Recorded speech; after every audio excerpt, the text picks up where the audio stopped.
playing Georgetown after they beat you. What are the stakes for this game against the Villanova team that beat you worse? I mean, they're high. We played terrible at Villanova. I don't remember what the score was, but we lost by a lot. So we have to take today and prepare and play a lot better tomorrow. James, can you speak to that as well? I mean, it seemed like you just, once Edmond went down, it just wasn't the same team. Your minds weren't all there. Yeah, losing Edmond did a lot for us, but we pride ourselves on being a deep team. So you know what, we got challenged and we didn't answer the challenge at Villanova. It's going to be a different story tomorrow.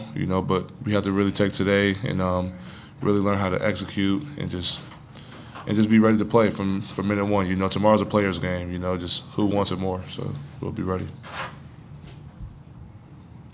What makes them so good? I think they're just smart.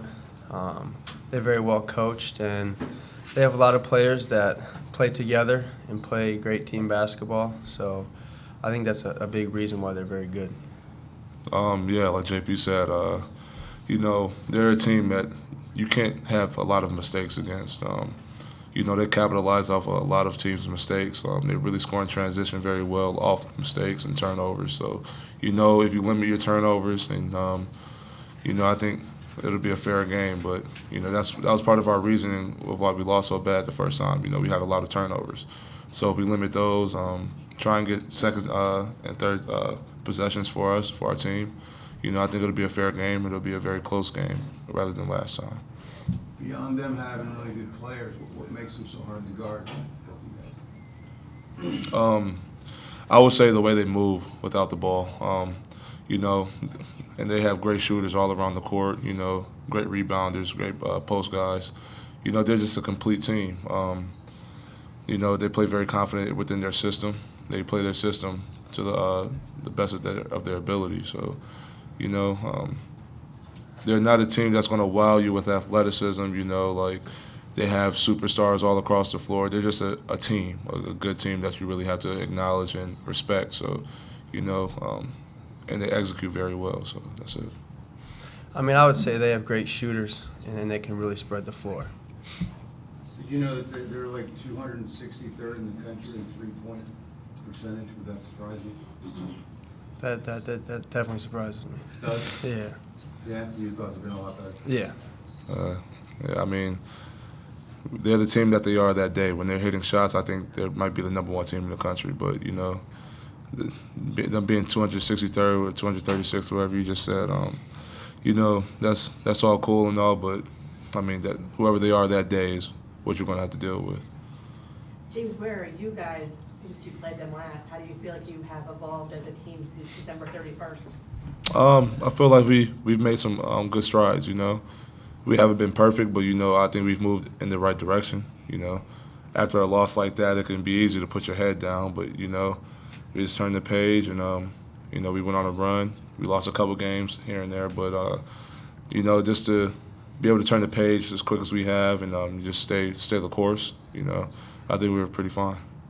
Does this game have any special meaning for you, knowing that in the Big East, Xavier's never defeated Villanova, and you as a senior, really in the regular season, you have just one last shot? Oh yeah, it's very important.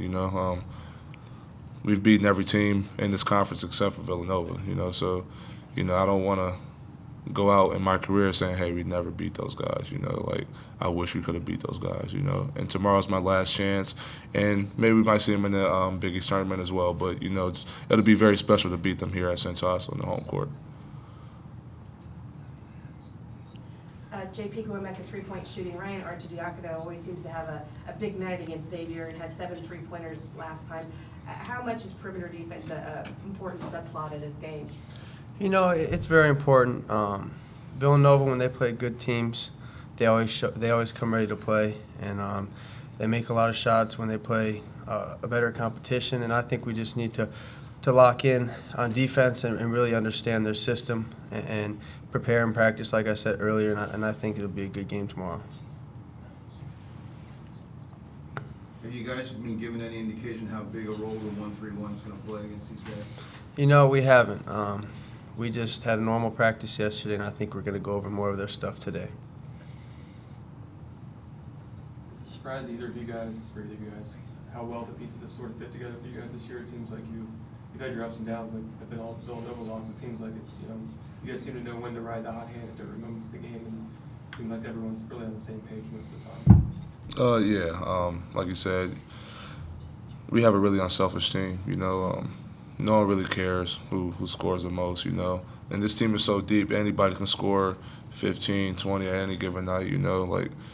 All we care about is winning. That's all our coaching staff cares about. I think that's why we're seeing the fruits of our labor this year, is because we just want to win. I'm not saying that we're perfect by any means, but I think our effort has been perfect for the most part this season, whether if we win or lose. And, as long as we win, we don't really care. It took Edmond a while to get all the way back from the fall. What does it mean to you guys to have him all the way back? It means a lot because he's a great point guard. He really runs our team, and I think it's important that we have him on the floor. So I think it's just great that he's back and playing great basketball. Yeah. You guys got to see Edmond in practice all last year, but we didn't know how good he was. Are you guys even surprised by the year he's having and how seamlessly he's kind of fit into the picture? It seems to me you guys lost a really good point guard last year with and how surprising Yeah, is that? I mean, he didn't really practice too much last year because of his knee problems, but he's a really hard-working kid, so we knew that he was going to have a great season. Yeah, to J.P.'s word, Edmond, we all knew he was a good player, great athleticism. He's a way better shooter than I expected him to be as well. So, Edmond's very important to this team, and we're glad that he's back in full effect. Have you guys talked about what the environment's going to be like tomorrow, having the #1 team come in, and what your fan base and the reaction will be tomorrow? Our fan base is great. We haven't really talked too much about it, but as players and coaches, we know that it's going to be rocking tomorrow, and it's going to be crazy, and we just got to stay focused and calm during the game, and I think it'll be great. It'll be a great game. Yeah, we know it's going to be a hostile environment tomorrow, and it's easy to get caught into the emotions of the fans. If you think it's a bad call, the fans definitely think it's a bad call. It's easy to get caught in that.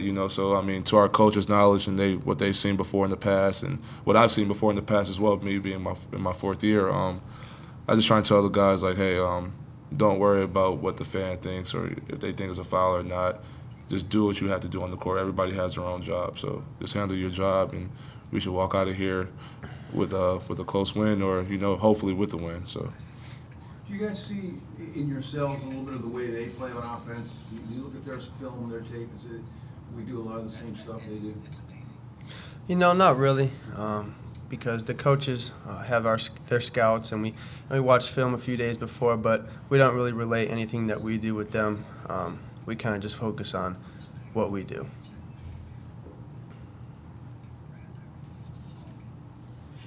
Thanks, guys. Thank you.